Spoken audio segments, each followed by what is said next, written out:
এই মুহূর্তে সব থেকে বড় খবর, নির্বাচন কমিশনকে তর্জন গর্জনের খেলা শেষ। কমিশনের এক ডোজেই রাজ্যের শাসক দল তৃণমূল কংগ্রেসের সুর নরম।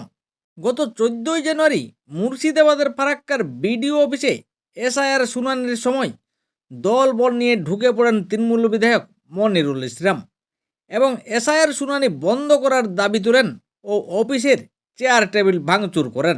ঠিক এই ঘটনার পরেই নির্বাচন কমিশনের আধিকারিক রাজ্য পুলিশের ডিজি রাজীব কুমারকে ফোন করে অভিযুক্তের বিরুদ্ধে এফআইআর করার নির্দেশ দেন এবং সময়ও বেঁধে দেন কমিশনের আধিকারিক। কিন্তু সেই সময় পেরিয়ে একদিন গড়িয়েও গেলেও তৃণমূল বিধায়ক মনিরুলের বিরুদ্ধে কোনো ব্যবস্থা নেয়নি প্রশাসন।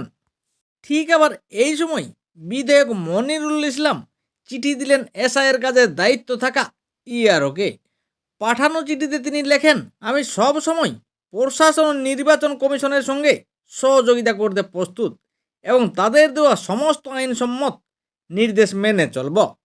এক সময় এই বিধায়কই এসআইআর মানছি না মানব না বলে কমিশনকে হুমকি দিয়েছিল। এবার সেই বিধায়কের বিরুদ্ধে কমিশন পদক্ষেপ নিতেই এবার কিন্তু সুর নরম হয়ে গেল তৃণমূল বিধায়কের।